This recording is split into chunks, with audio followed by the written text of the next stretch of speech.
Please meet Prime Minister of Canada, Justin Trudeau, who has single-handedly successfully ensured that ties with India collapse in 2024 and how, and possibly forever.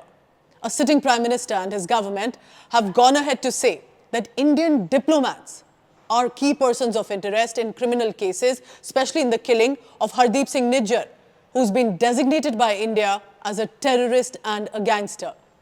India realized this is heights, this is endangering the safety of our officials, top officials on the ground, who already have had death threats on them. Remember the posters also that criminals had put out with the faces of our diplomats, of our ministers with gunshots, basically encouraging for their assassinations. So India decided to draw the red line, calling their High Commissioner back, also then went a step ahead to expel Canadian diplomats with a certain time frame in which they have to leave India, basically taking a stand here on. But it also means a complete collapse of the diplomatic ties, or in news terms, a bombshell dropping, and how. Listen in now to Terry Miliski. He's an author of Blood for Blood, 50 Years of Global Khalistan Project. So he clearly knows the issue much in detail and for years.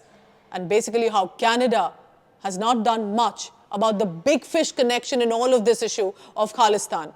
And that big fish connection is Pakistan, that has been pushing this pro-Khalistan connect. Well, I agree with you that Canada has said and done very little about the Pakistan connection, which of course has been fundamental for 40 years to the Khalistan cause. The government of Canada is trying to change it completely from the old days where the problem was the Khalistanis. They were violent, they were bad people.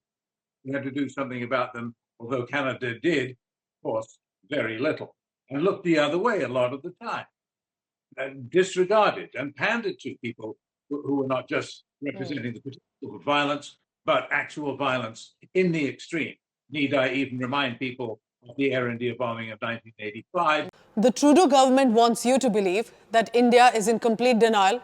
It's not cooperating with the investigators in Canada, right? Wrong.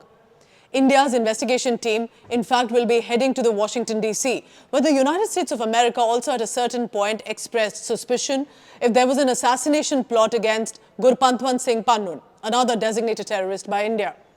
The same man who has, in fact, been regularly putting out videos threatening Indians and Hindus and using Canada and America's soil for this.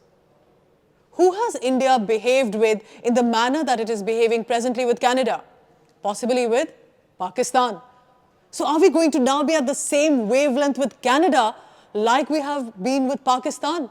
Imagine if that were to happen. I would in fact say that the police establishment in Canada is much more aware than the politicians of the country. Because when a question was put to the top police officials during a press conference, they said that the Sikh community is not being targeted by India. Even as per their charges, it is the pro-Khalistan extremist elements only.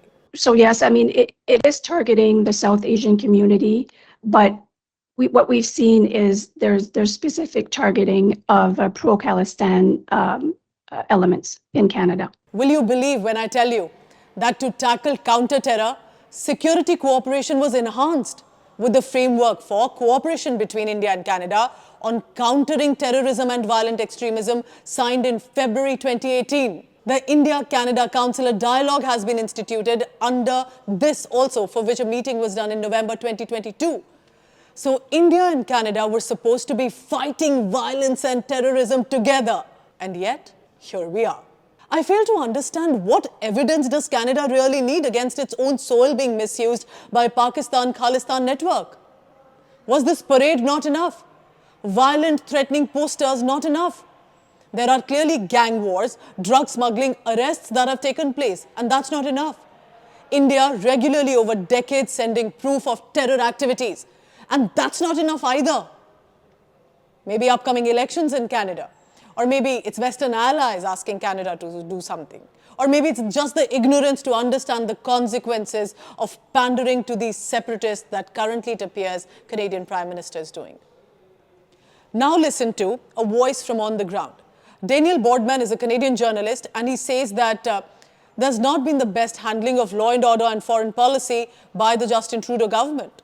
Our streets are chaos. If you live in a major city, at least once a week, there's a mob roaming through the city. It burns things, it threatens people, Jews specifically. So no one really believes that this is a public safety issue. But yeah, there's going to be consequences for Canada. And I, after watching 10 years of Trudeau, again, this isn't about election meddling and vote bank politics and all that. The election is, he's down more than 20 points. He's underwater. To see him siding with Khalistanis over an ally, it's bizarre behavior for a world leader, but it's not really out of character for Justin Trudeau. Politically and diplomatically, both Prime Minister Narendra Modi and Prime Minister Justin Trudeau have made back and forth visits to each other countries between 2015 to until recently. They were signing agreements, signing memorandum of understanding. In fact, in defense, an MOU between the DRDO and the Canadian Commercial Corporation for Development of Military and Defense-related Technology, Infrastructure and Training was signed in October 2016. It was even renewed in 2021. So there's definitely been cooperation on these grounds, and yet here we are. Finally, let's talk about people. Because the political fallout will bear consequences on the living bridge between the two nations, the Indian diaspora in Canada and the bilateral trade. The bilateral trade between India and Canada stood at about $8.4 billion. These figures show that trade ties between the two countries have remained stable. This is the recent statistics I'm telling you, but the question is, will that also be impacted now if the diplomatic ties have gone down the drain, and how? So then what happens to Indian origin people living in Canada presently? A veteran journalist of Indian origin based in Canada now had this to say about the larger sentiment within the community and if Khalistan issue has widespread support. Because then, what are the concerns on the ground faced by the diaspora?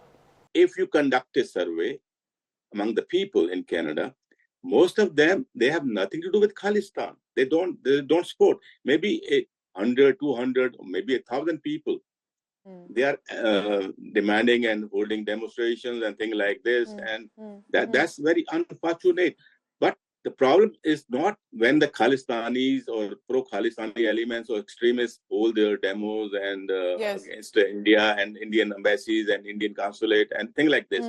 The issue is why there is no effort to talk to them. So as I conclude, remember this. India clearly knows the value of the Sikh community's positive contribution in the making of India. And the Sikh community at large also knows and has been fully aware about the value and respect that it gets from across the country. So India and Sikhs clearly know where all the sides stand. Perhaps Canada would do well to differentiate between an incredible Sikh community at large and a dominant section of extremists indulging in horror in the name of a movement that they are rationalizing. Because soon, there's going to be trouble in Canada, and then there will be no reason to be targeting and blaming India for it. Thank you for watching.